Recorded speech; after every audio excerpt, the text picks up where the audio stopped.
He was labeled as worthless because his only skill was production magic, and his own father cast him out. But no one knew that his mana had no limit, allowing him to create almost anything he could imagine. When he arrives at the remote village, he turns it into a powerful stronghold. It's almost like someone building defenses in a tower defense game. The story starts with a Japanese office worker who is reborn as a young boy named Van Farishow. One day, while looking out the window, his companion Teal gently warns him to be careful. Van admires the view and speaks clearly, which shocks her because he is only 2 years old. It is revealed that Van still remembers his previous life in Japan, so he understands that he has been reincarnated.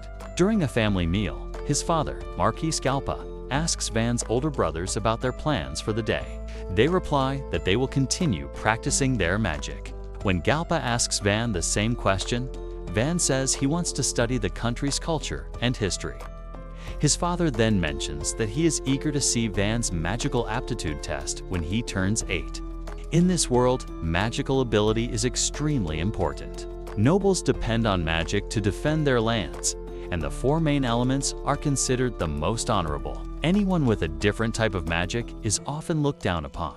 Van's brothers each possess one of the 4 elements, making Galpa very proud. Later, Van asks Teal about magical tools. She explains that certain crystals and gemstones can store magic power.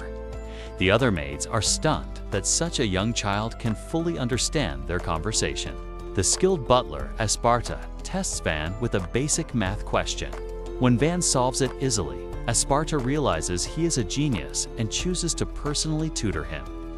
For the next 2 years, Van studies under Asparta's guidance. When he turns 4, he challenges Teal to a duel, but she effortlessly avoids his attacks and simply runs away. A year later, Van spars with a trainee soldier and actually wins, leaving the other children in awe. A commander named Dee notices Van's remarkable talent and decides to train him with the sword, hoping he will grow into the greatest swordsman in the kingdom. Van points out that he still needs to continue studying with Asparta, but Dee offers to speak on his behalf and assures him that the training will not be too harsh. However, Van soon discovers that Dee was not being honest. Dee pushes him through relentless practice and even makes him sit as if on an invisible chair during breaks to strengthen his legs. After training, Teal hands him a towel, and he wipes the sweat from his face. As he reflects on his new life, Van realizes he has truly enjoyed himself since being reborn and wants to live fully and happily. By the time he turns 6, everyone sees him as a child prodigy. Yet, because he never stops studying or training, he eventually becomes exhausted and tells Teal that he simply wants to go outside and play. Teal takes him to the marketplace and shows him the lively merchant guild building. While they are there, they notice a man roughly pulling his young son along. Van becomes concerned and wonders why the boy's hands are tied. The man explains that he intends to sell his son as a slave. Teal quietly tells Van that poor families sometimes sell children they cannot afford to feed because they desperately need money to survive. A woman named Rosalie greets Van at the Chamber of Commerce. Van asks her how much the boy would cost. The father says the child can use thieving magic, but Rosalie calmly states that he is only worth 3 large silver coins. Hearing this makes the man furious. In anger, the man hits his son and says they will try another shop instead. At that moment, Van offers 5 silver coins for the boy. The man quickly accepts the money and runs away without looking back. Van then asks the boy's name, and he introduces himself as Kemzin. Van tells him he is free and explains that he only bought him to save him. However, Van soon realizes Kemzin has nowhere to go, so he invites him to stay at his mansion. The guards warn him that Marquis Scalpa will not allow Kemzin to stay unless he is officially brought in as Van's slave. With Rosalie's help, they complete a slave contract. A magical mark appears on Kemzin's hand, and Rosalie explains that it will remain there until the contract is cancelled. When they return to the mansion, Kemzin notices that Dee is searching for Van. Van gives Kemzin a cookie and tells him to inform Dee that he is not around. He then notices Kemzin is not wearing gloves. Kemzin says he wants people to see the slave mark on his hand, but Van tells him to put the gloves back on. Kemsin tells Dee that Van is not in his room. Although Dee doubts him, he becomes interested in Kemsin and decides to train him as well. Eventually, Van turns 8, and the day of his magical aptitude test arrives. Everyone eagerly waits for the results. To Galpa's shock, Van shows no talent for any of the 4 main elements. The only magic he possesses is production magic, which is seen as the lowest and most useless type. Galpa explains that production magic only allows someone to create weapons or items by imagining them, and he believes it is useless for protecting their land. He calls Van a disgrace, pointing out that he is the only member of the family without one of the 4 elements. In his anger, Galpa even prepares to have him executed. But Van's oldest brother, Mercer, suggests another solution, sending Van to govern a distant village near their rival kingdom, Yelnita. The village is mostly used as a training ground and has little importance. Galpa agrees with the idea, thinking that placing Van there as lord might strengthen the villagers' loyalty. Afterward, Mercer privately tells Van that he made the suggestion to save his life and promises to support him however he can. Surprisingly, Van feels excited about becoming the lord of a countryside village, believing it will give him a chance to live more peacefully. It is decided that only Kemsin will officially travel with him. However, Mercer secretly hires 10 adventurers to protect Van during the journey. Teal also announces that she will accompany him as his personal maid. Dee abandons his position to follow Van, determined to continue his sword training. Esparta says he has taken early retirement so he can keep teaching Van as his successor. They depart in a carriage that does not carry the Marquis family crest, since Galpa wants Van's departure to remain quiet. Despite this, the townspeople gathered to see him off. Dee's friend explains that they informed everyone about Van's leaving, so the villagers arranged a grand farewell. Van thanks them sincerely as he says his goodbyes. On the way, Van uses his production magic to change a tree branch into a knife. He explains that he is experimenting because he wants to understand how his magic truly functions. However, when they finally arrive at the village, they discover it is under attack by bandits. The village has walls around it, but they are useless against the rain of arrows. Van quickly notices that more than 50 bandits are gathered at the entrance. Dee immediately suggests charging straight at them, but Ortho, the leader of the adventurers, says that would be reckless since they are heavily outnumbered. He reminds everyone that their job was only to escort Van safely to the village. He refuses to risk his team's lives just to defeat the bandits. Hearing this, Dee declares that he will fight even without their support. Esparta disagrees. He warns that if Dee dies, the village will lose any hope for the future. He then reveals that he is actually an elemental mage. His plan is to use earth magic to raise a protective wall. The adventurers can attack from a distance behind the wall, while Dee and his men move around to strike the bandits from the sides once they are distracted. Van objects to this idea because he realizes Esparta intends to draw the enemy's attention and act as bait. Van also knows that if Esparta or Dee were killed, his father would hold him responsible. So Van decides that he will be the decoy instead.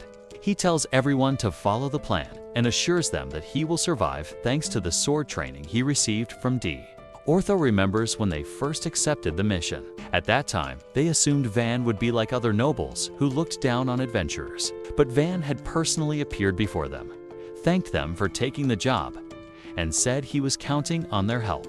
That moment changed their impression of him. Because of this, Ortho chooses to join the fight, saying he cannot allow Van to risk his life alone. A mage named Ariel adds that they are willing to trust Van with their lives because he is different from other nobles. Esparta adjusts the strategy, explaining that he will create an earth wall while the archers attack from behind it. Meanwhile, Ortho and Dee will strike the bandits from both sides. Everyone agrees. Sparta raises a massive wall behind the bandits as they continue looting the village. Suddenly, they are attacked from the rear. Ariel and a group of archers appear, firing at them. The bandits rush toward the archers, but Dee and Ortho intercept them, cutting them down. Panic spreads as the bandits realize they are trapped. The knights and adventurers defeat them one by one. Some bandits try to escape, but their leader charges straight at Ariel. At that moment, Van suddenly slashes the man's legs, and Kamzin finishes him off. The surviving bandits are captured. Ortho is relieved that none of their group was killed. He tells his team that once they receive their reward, their mission will officially end. However, he admits that he wants to stay with Van because he finds him fascinating. Half of the adventurers leave for other jobs, while Ariel and the rest decide to remain by Van's side, saying they also respect him. After the battle, Van meets the villagers and introduces himself as their new lord. The village chief, Ron, explains that bandit attacks are a constant problem. He says that when they belonged to Ferdinando County, knights regularly patrolled and protected them, but after becoming part of the Ferretillo territory, they were largely ignored. Ron believes Marquis Galpa does not care about them because they contribute very little in taxes. Van calmly replies that it is not so simple. He explains that the kingdom's laws limit what can be done, and unfortunately, they have no power to change those rules. Van tells the villagers that instead of complaining, they should work on developing their village until it becomes so important that the exerting kingdom has no choice but to notice it. As their new lord, he promises to guide them toward that goal.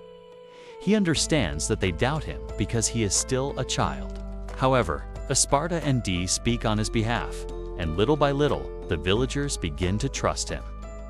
When they ask what kind of magic he can use, Van honestly admits that he only has production magic.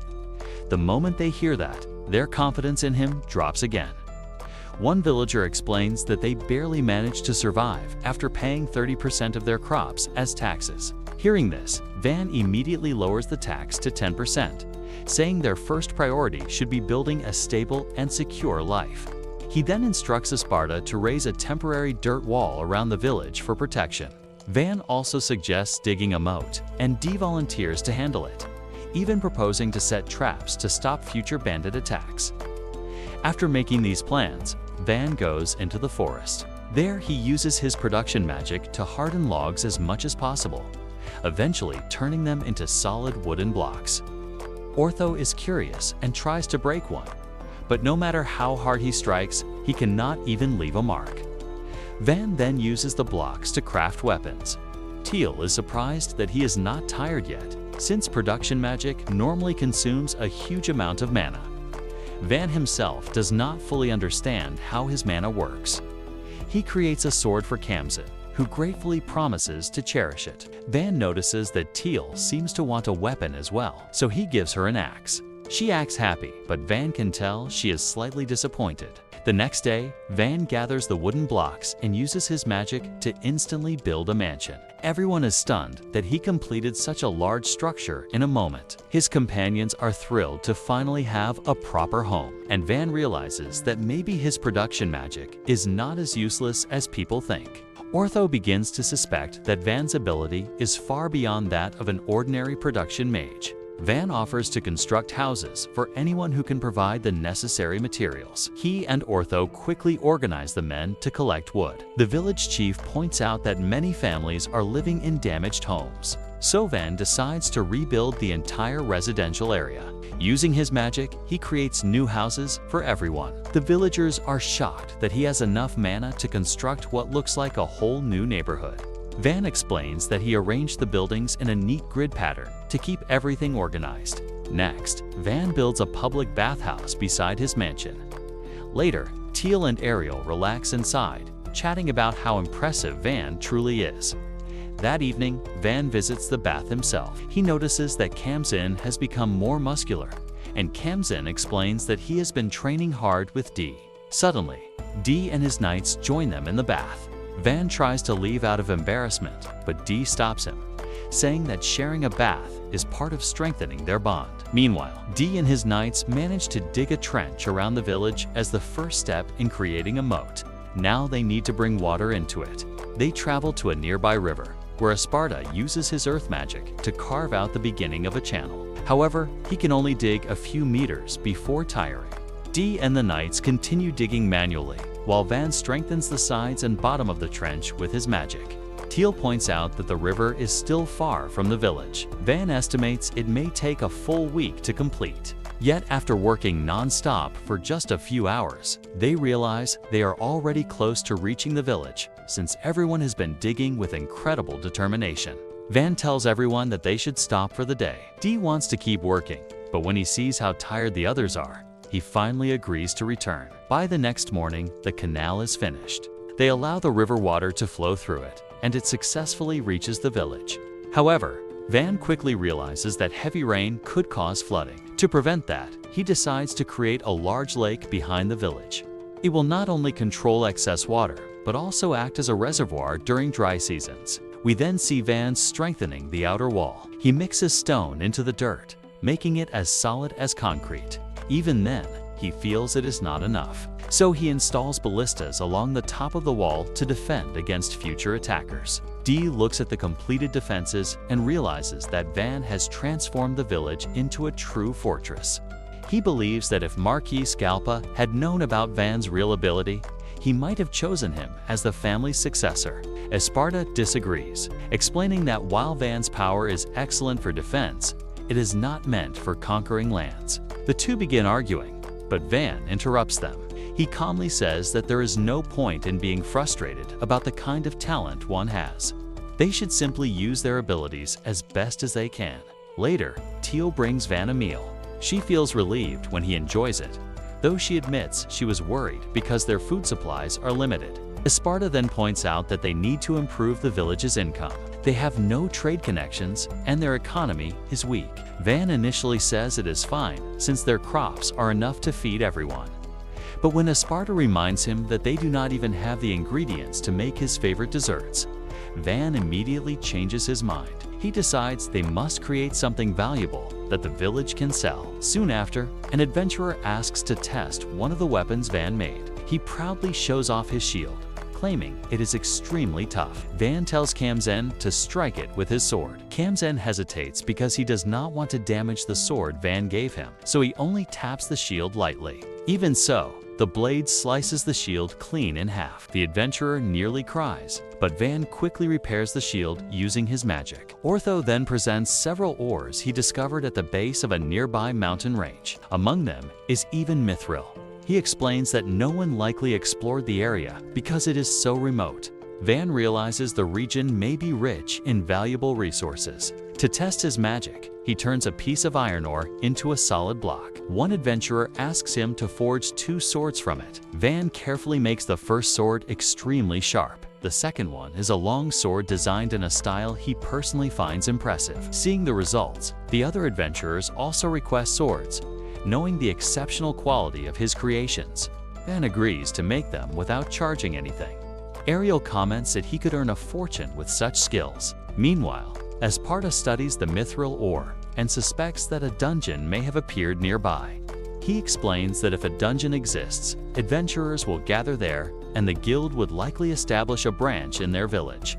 Adventurers would raid the dungeon for profit, bringing business and growth. However, Esparta warns that the village is not prepared to support such activity yet. Van also worries that neighboring countries might try to seize control of the dungeon. He adds that since he is considered the outcast of his family, his father might transfer him elsewhere if the village suddenly becomes valuable. The adventurers decide it is better to leave the dungeon alone for now. They agree to focus on developing the village first so that it becomes strong enough to resist interference from Van's family. Shortly after, the villagers begin to panic when they see armored lizard creatures approaching. Van immediately orders the drawbridge to be raised and tells everyone that they must unite to defend their home together. Everyone quickly takes their positions at the weapons. Kamzen points out that most of the adventurers are not present, which makes the situation more tense. Teal does not want Van to witness the fight directly, so Van tells Dee to keep him informed about everything happening outside. When Dee reports that there are around 40 armored lizards approaching, Van feels uneasy. He knows that even experienced knights struggle to defeat a single one. Without hesitation, he orders the ballistas to fire. The heavy bolts shoot forward and pierce straight through the lizard's thick armor. Dee and the others are stunned by how powerful Van's weapons are. The first wave falls quickly, and they manage to defeat the second group as well. However, panic spreads when they realize they are running out of iron bolts. Van suddenly remembers how the wooden sword he created sliced a shield in half. He tells Dee to switch to the wooden bolts instead. The knights doubt that wooden ammunition will work against such tough creatures, but Dee chooses to trust Van and gives the order to fire. To everyone's surprise, the wooden bolts are just as deadly. They manage to eliminate all the lizards without anyone getting injured.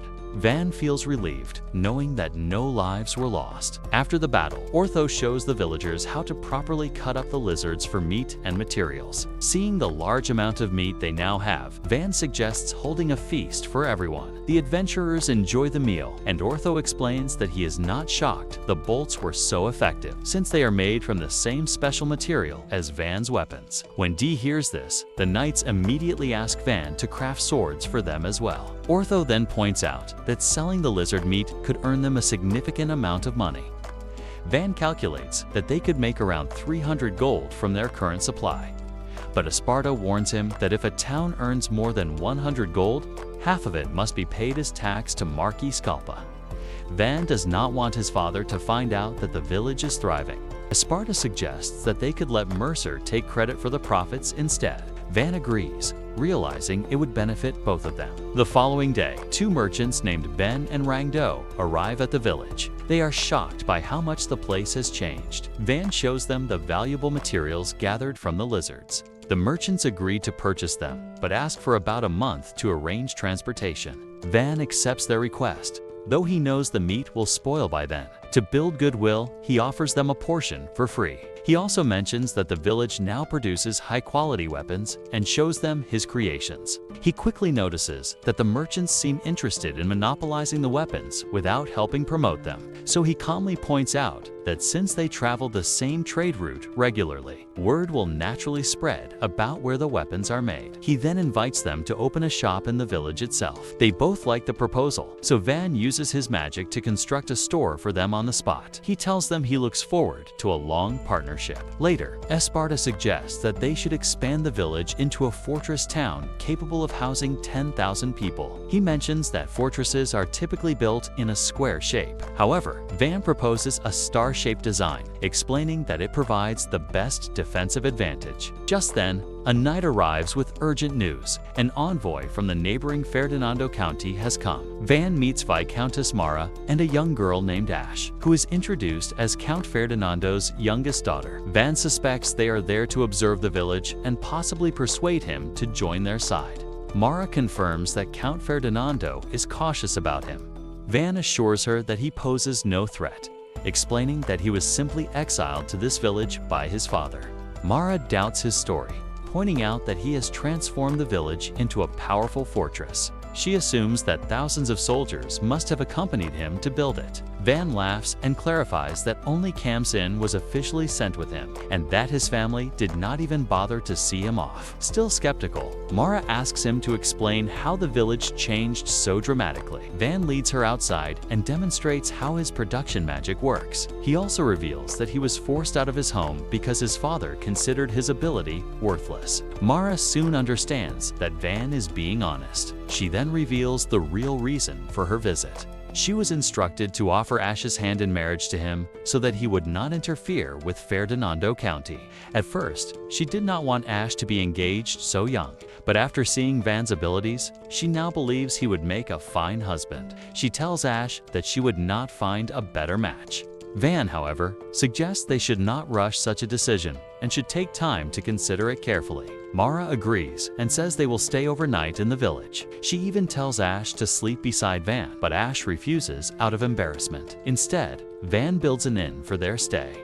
During dinner, Van asks Ash about her interests. She shyly admits that she likes cute things and says she can show him her doll collection someday. Later, Esparta observes that Ash is likely not an elemental mage. He guesses that her father arranged her marriage because she lacks strong magical talent, meaning she was probably pushed out of her home as well. Realizing this, Van hopes she can find happiness in his village. Mara suggests staying a few more days, and Ash seems pleased at the idea of spending more time with Van, as she enjoyed their conversation. And that brings us to the end of episode 4. The stakes are rising, and every moment is leading to something bigger. Make sure you don't miss the next episode, where the story continues to get even more exciting.